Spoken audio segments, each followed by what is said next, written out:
안녕하세요. 지산튜브입니다. 모든 사람이 부동산으로 행복해지는 그날까지 지산튜브가 여러분과 함께 하도록 하겠습니다. 구독, 좋아요, 알람 설정은 컨텐츠 제작에 큰 힘이 됩니다. 지난 3번의 영상에서 부산에 공급되는 신규 현장에 대해서 언급을 했습니다. 어떤 분이 지식산업센터 시장이 어려운데 왜 신규 현장을 홍보하느냐라고 질문하셔서 이 영상을 만들게 되었습니다.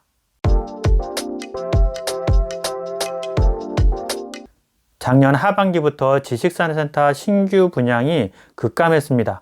올해도 마찬가지고 부산 지역도 다를 바가 없습니다. 조금 다른 점이 있다면 수도권은 이미 많은 지식산업센터들이 공급되어 있는 상태에서 더 공급이 되었던 것이고요. 부산은 이제 지식산업센터 시장이 공급을 하려고 하는데 공급이 급감하게 된 것이죠. 그러다 보니 다른 지역에 비해서 오피스 부족 현상이 더 심할 것으로 생각을 하고 있습니다. 더군다나 부산은 인구가 꾸준히 감소하고 있기 때문에 부산시가 시도하는 도시 기본 계획으로 도시의 출발을 다시 해야 됩니다. 부산시가 추진하고 있는 도시 기본 계획에 의하면 부산은 새로운 출발을 준비해야 됩니다. 보시는 것 같이 인구가 꾸준히 줄고 있는 부산이기 때문에 인구 유입을 해서 새로운 환경을 조성해야 합니다.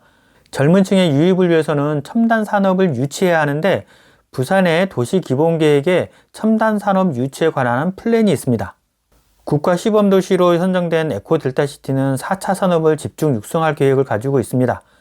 누누이 말씀드리지만 우리나라는 4차 산업에 최적화된 나라입니다. 더군다나 4차 산업은 고부가치이고 젊은 층의 인기가 많은 산업군입니다. 따라서 우리나라의 미래 먹거리는 바로 4차 산업에 있고 그 중심에 부산이 있을 것으로 생각을 하고 있습니다. 그리고 4차 산업을 떠받치는 것 중에 하나가 지식산업센터입니다. 부산시가 첨단 산업을 육성하려고 하고 있고 그 첨단 산업을 떠받치는 게 지식산업센터이다. 당연히 수요가 증가할 것으로 예상을 하고 있는 곳 중에 하나가 부산입니다. 부산은 우리나라 제2의 도시라고 하지만 그 입지가 많이 흔들렸습니다.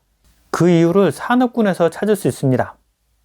부산은 한국전쟁 이후 싼 노동력을 기반으로 섬유나 신발, 의류 등 공장이 많이 생겼습니다. 1980년대 이후 우리나라는 기술 집약적인 산업으로 산업이 개편되었는데 부산은 이때 아쉽게도 시류에 편승하지 못했습니다. 이후 삼성자동차를 유치하면서 자동차 부품 산업을 육성했으나 부산의 경제를 이끌던 섬유나 신발, 의류업체가 줄도산하는 아픔을 겪습니다.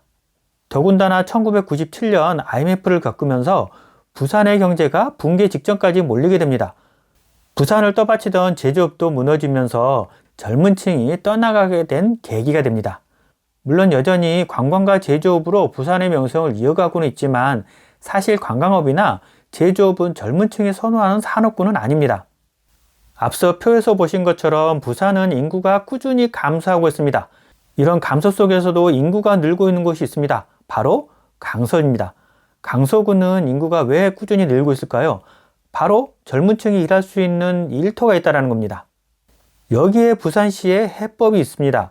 젊은 층이 일할 수 있는 곳을 만들어야 됩니다. 그리고 젊은 층의 인기가 있는 4차 산업이 그 바로 답이 될 수 있습니다. 부산은 도시재생 사업이 매우 활발하게 진행될 것으로 예상이 됩니다. 과거 제조업 기반이었던 곳이 대부분 대상지입니다. 대표적으로 사상구나 사하구, 금사 등이 있습니다. 이곳은 모두 도시재생 사업이 진행되고 있고 그에 발맞춰 지식산업센터 공급이 예정된 곳들입니다. 여러분도 좋은 아파트에 살고 싶으실 겁니다.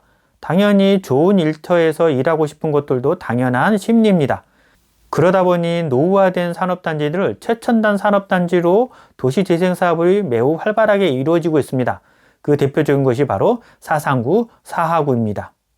부산은 지식산업센터가 많이 공급되지 않았다고 말씀드렸습니다. 그러다 보니 지금 공급되는 지식산업센터들이 비교적 초기 멤버라는 겁니다.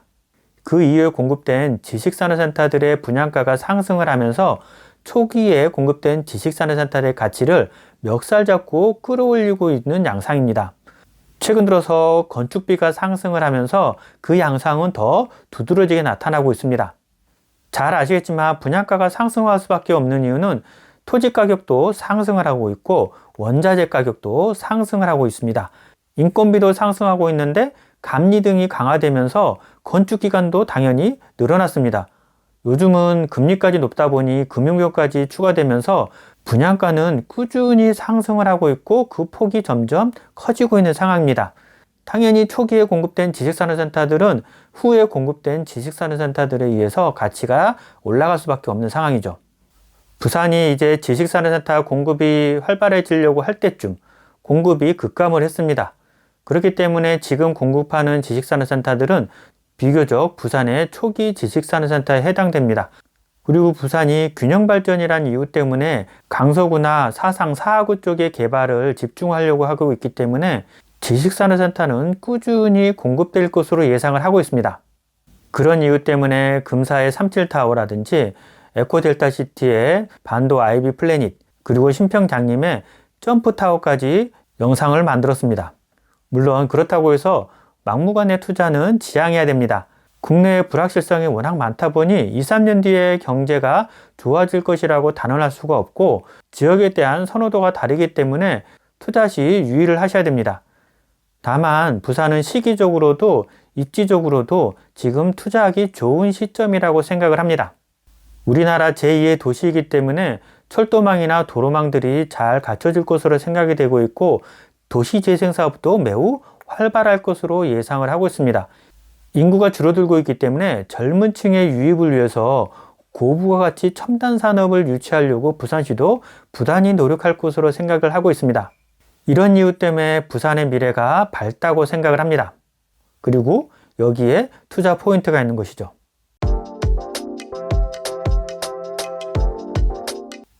여전히 지식산업센터 투자에 대해서 회의론자, 폭망론자들이 많은 것은 사실입니다. 하지만 코끼리 다리를 만지고 코끼리가 기둥처럼 생겼다라고 얘기하는 오류를 범하지 않았으면 좋겠습니다. 더 궁금하신 분들은 영상 아래 더보기를 누르셔서 제가 운영하는 단톡방에 들어오시면 지식산업센터 관련돼서 다양한 의견을 나누고 있습니다. 많은 분들이 들어오셔서 다양한 의견을 나눌 수 있는 공간이 되었으면 좋겠습니다. 이상으로 영상을 마치도록 하겠습니다. 모든 사람이 부동산으로 행복해지는 그날까지 지산튜브가 여러분과 함께 하도록 하겠습니다. 도움이 되셨다면 구독, 좋아요, 알람 꼭 부탁드립니다. 감사합니다.